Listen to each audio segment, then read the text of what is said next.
Comisión Nacional de los Derechos Humanos, actualmente presidente de la Comisión de Derechos Humanos del Estado de Hidalgo, que esté con nosotros en la cabina. Alejandro, bienvenido. ¿Qué tal, Paco? Muchas gracias por el espacio y aprovecho para saludar a todos tus radioescuchas.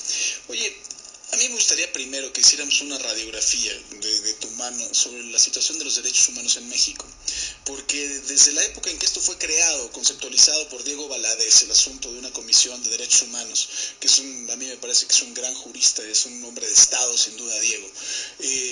El primer presidente fue el doctor Carpizo, según me acuerdo. Y pues había un importante ánimo al respecto de lo que podía funcionar, porque nuestras formas de investigar siempre han sido más relacionadas al Peñafiel que a la tecnología, esa es la realidad.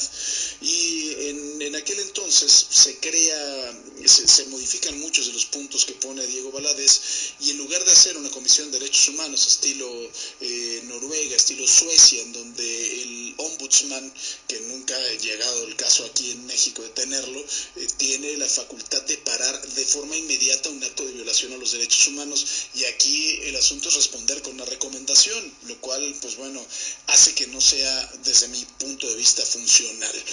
¿Cuál sería para ti una radiografía y cuál sería también para ti los pasos en los cuales debemos ir caminando para una Comisión Nacional de Derechos Humanos realmente efectiva? Bueno, efectivamente está refiriendo los antecedentes históricos en nuestro país de lo que hoy conocemos como la Comisión Nacional de los Derechos Humanos. Es un ente, un órgano autónomo constitucional, y efectivamente el actuar de la Comisión Nacional de Derechos Humanos debe de ser proactivo, al igual que el del ombudsperson. Es decir, no estar esperando sentados en el escritorio a que llegue la gente a iniciar su queja. Hay temas nacionales que requieren de una intervención oportuna. Ya lo estabas mencionando en lenguaje coloquial, las técnicas de investigación que han utilizado históricamente en México las policías. Esto se deriva en ¿qué? Actos de tortura, que precisamente es la principal observación que tiene México como país con respecto a violaciones reiteradas de derechos humanos. ¿Hay avances? Sí. ¿Tenemos que profundizar en los temas? Sí. El papel proactivo al que me refiero es en el que podemos dictar medidas precautorias cuando se está dando la violación de un derecho humano. Es decir, sí podemos tener una inmediata respuesta para evitar que continúe la violación del derecho humano. Y por otro lado, la fase preventiva, que es muy importante. Dentro de la promoción y difusión de los derechos humanos tenemos que hablar de la capacitación, tenemos que hablar de la concientización, tenemos que hablar de fomentar la cultura de la paz. Y hay servidores públicos que son más expuestos por su actuar en la tarea cotidiana a violar derechos humanos, y la línea es muy delgada entre una violación a derechos humanos, entre un acto de discriminación o que el servidor público cumpla con su función, y todo esto pasa en instantes y lo vemos en los elementos de la Guardia Nacional, el Ejército Mexicano, la Marina y todas las corporaciones policíacas. Ellos se están jugando la vida en todo momento y en su actuar son mucho más expuestos a violar derechos humanos. Así es que hay que ver a conciencia cada asunto, uno, para no prejuzgar a este tipo de instituciones que son pilares fundamentales en México, y otro es para tampoco tolerar abusos por parte de estas instancias. Estas instancias rigen su actuar por la ley y fundamentalmente en protocolos que regulan su actuar, su coordinación, el uso gradual de la fuerza, la utilización de armas desde las no letales hasta letales. Es parte de lo que tenemos que observar como organismos públicos defensores de derechos humanos. ¿Te parece? Estamos platicando con Alejandro Javiv, el candidato a la Comisión Nacional de los Derechos Humanos y presidente de la Comisión de Derechos Humanos de Hidalgo. A mí siempre me ha parecido que en el actuar tanto de la policía como de las Fuerzas Armadas y de la Marina hay mucha incertidumbre de hasta cuál es el nivel en el que pueden utilizar la fuerza. Es para todo el mundo claro que el uso legítimo de la fuerza o el monopolio del uso de la fuerza lo tiene el Estado, pero hay veces que ni siquiera los elementos tienen la certeza de hasta cuándo, o sea, cuál es el nivel que lo pueden utilizar, porque creo que no está claro en la ley y tampoco se los comentan ahí. Creo que no hay esa capacitación adecuada para que ellos puedan tener esa certeza? Bueno, es uno de los temas principales, la capacitación. Lo traigo en mi programa de trabajo que estoy presentando. Y tiene que ser una capacitación efectiva.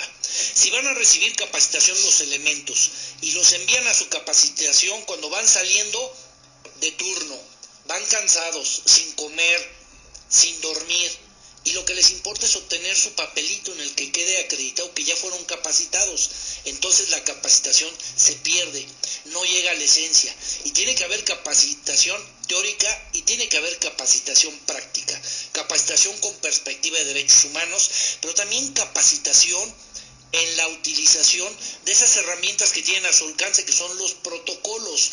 Ellos tienen que también recibir una capacitación de manejo de crisis y de toma de decisiones, porque en cuestión de segundos deben de tomar una decisión que va a impactar en la sociedad, que va a poner en peligro su vida y la de otras personas y el cómo actuar. Así es que este es un tema muy importante que debemos de abordar todos. Ahora, tú hablas también de la prevención, y esa prevención tiene que pasar desde luego por el que también los propios ciudadanos tengamos una noción muy clara de los derechos humanos, en general la sociedad, que entendamos qué son, para qué sirven, quién los debe de respetar y hasta qué nivel los tienen que respetar, y desgraciadamente creo que eso también nos falta. ¿Qué es lo que propondrías en ese sentido? Bueno, tiene que haber una difusión muy agresiva en cuanto al número de mexicanos que deben de conocer o debemos de conocer qué son los derechos humanos, a dónde debemos de hacerlos valer, quién los hace valer, cuál es la forma, cuáles son los tiempos. Nosotros en Hidalgo hemos dado a la tarea de capacitar, de montar talleres, de llegar hacia los niños, por ejemplo, con programas como Cine Debate, como el Teatro Guiñol, con pláticas y conferencias en relación al bullying, a la violencia intrafamiliar, al manejo responsable de redes sociales. Pero también hemos hecho talleres enfocados a los maestros y otros a los padres de familia. Realmente te preguntaría, ¿cómo calificas la gestión de Luis Raúl González Pérez al frente de la Comisión Nacional de Derechos Humanos y los desencuentros que ha tenido con el presidente de la República? Bueno, ha habido grandes avances en materia de derechos humanos. Hay muchos temas que son temas inacabados, temas en los que debemos de profundizar. La Comisión de Derechos Humanos no debe de conflictuarse con ningún órgano de gobierno.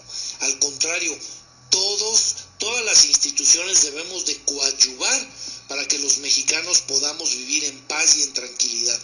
Y eso impacta también en el tema de derechos humanos. Así es que no se deben de tomar personales los asuntos, más bien debemos de ver y de analizar el cómo vamos a avanzar todas las instituciones para cumplir con esta gran tarea que tenemos, que es la de proteger, la de defender, la de difundir y promover los derechos humanos.